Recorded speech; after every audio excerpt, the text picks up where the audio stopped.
They got a tugboat in there, and our skipper went ashore for something, and the tugboat got there, so the executive officer in charge, he had him hook on, and they wanted to give it a little test, see how bad we was aground. Well, when they pulled it, it swung right around, and we was loose, see?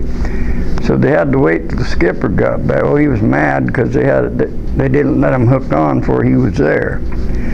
So they pulled us off of there after he got back, or got us out of there. Pulled us over there, and there was another repair ship there.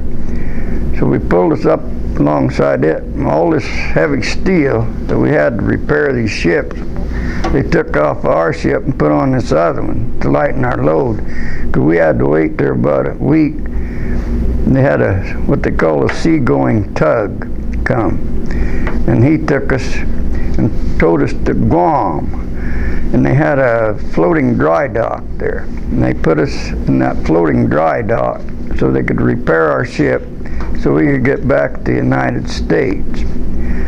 So after they got us fixed, the seagoing tug finally come, or after he'd fixed Guam, we got fixed. We was there about 30 days. We got fixed. So then they got orders we was going back to the States. The war was over then. So we took off and we went to San Diego, and then went down to Panama, went through the Panama Canal.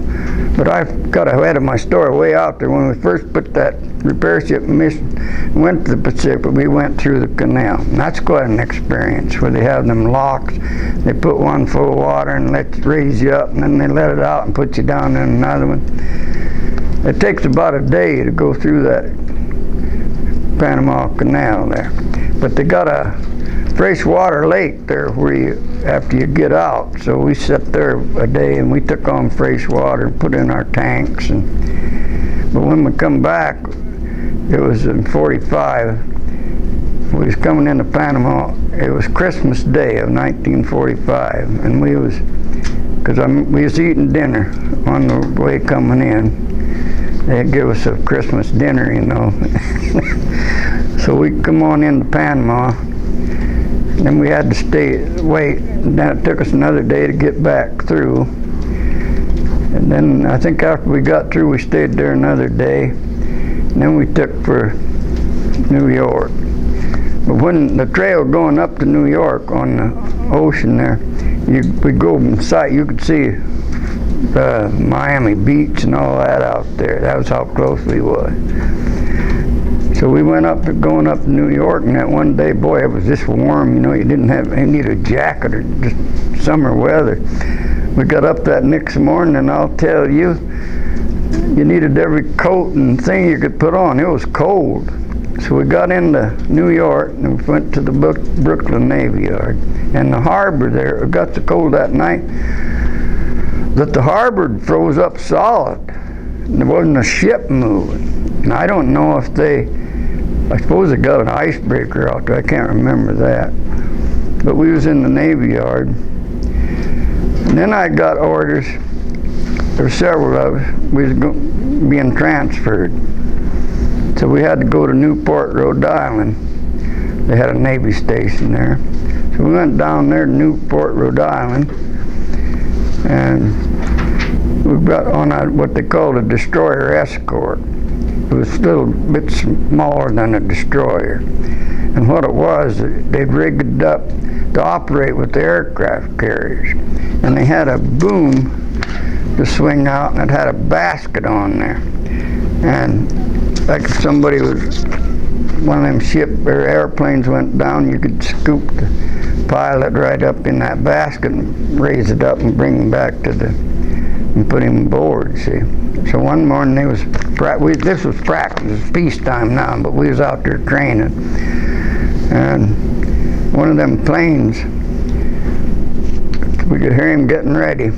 And when he went off the end of the ship there to take to the air, he just went up a little ways and it kind of fluttered and he went in the water.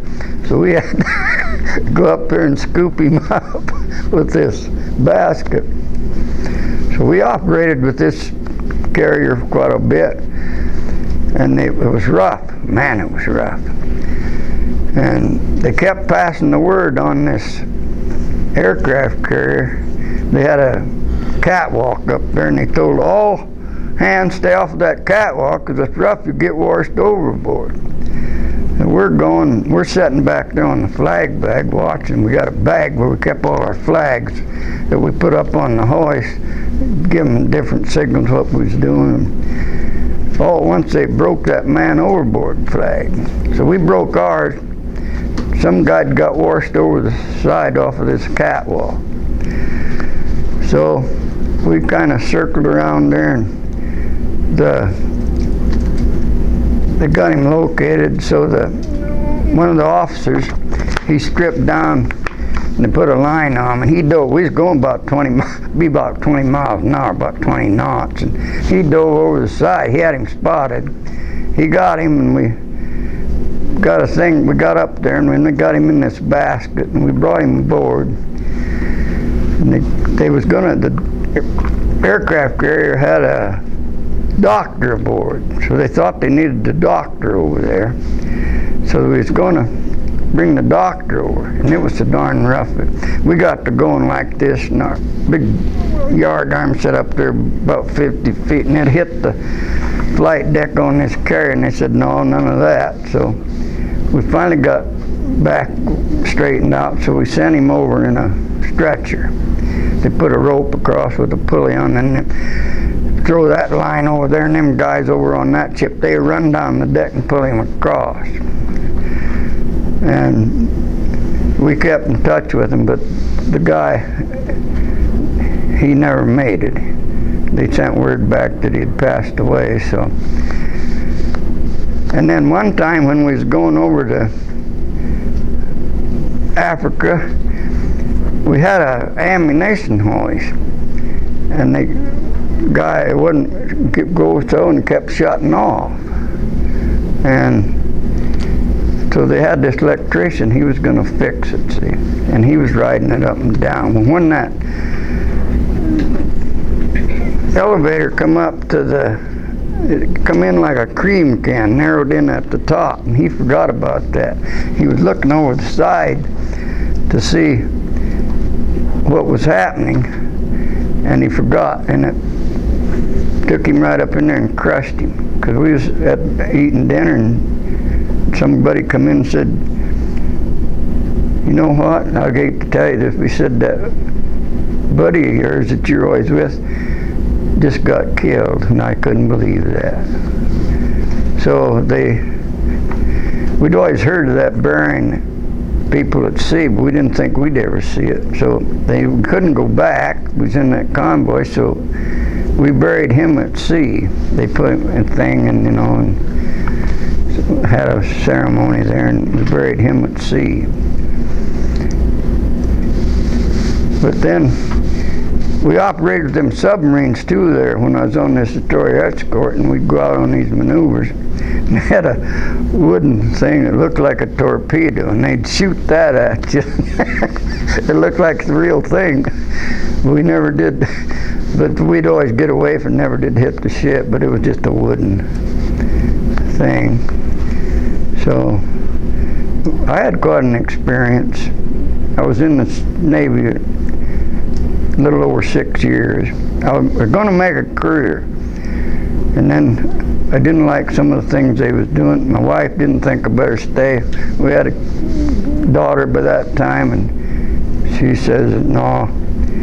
I'd had her down there to Virginia, I'd had her down to New York, I'd had her in Boston.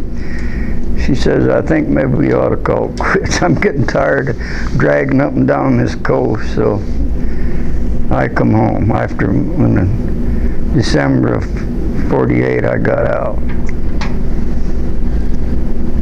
I guess that's about all I got to say. We'll ask you some questions here. Okay. Team one.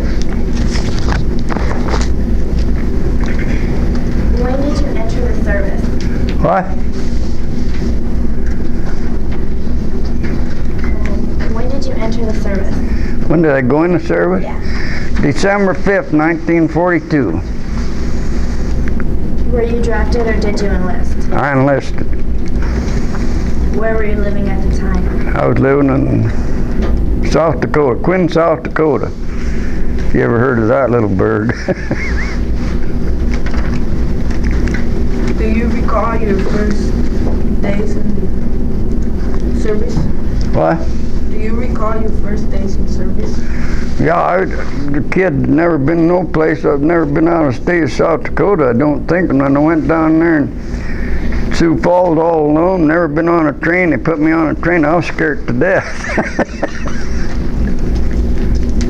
Why did you pick the service branch you joined? Well, see, my uncle had told me, he said, whatever you do, don't go in the Army. Join the Navy. That way you sleep aboard ship. You don't have to sleep in a foxhole. So that's what I done. I took his advice, and I was glad I did. Why was military service important to you at the time you entered it? What did he say? Why was military service important to you? Well, we had to defend our country, so that's the reason I. What did it feel like? Huh? What did it feel like? When I was in the service? Oh, it was a great experience. I was a little scared at first because I'd never been away from home, but you get used to that. A lot of times when you're out on that ocean for a week or two at a time, you wonder, all that water, what happens if something goes wrong? Well, you just, forget it, unless somebody's around there, because you ain't going to survive. But you had to wear life belts all the time, and you had to wear that all the time. You slept with them on. How was your boot camp and training experiences? Well, that was quite an experience.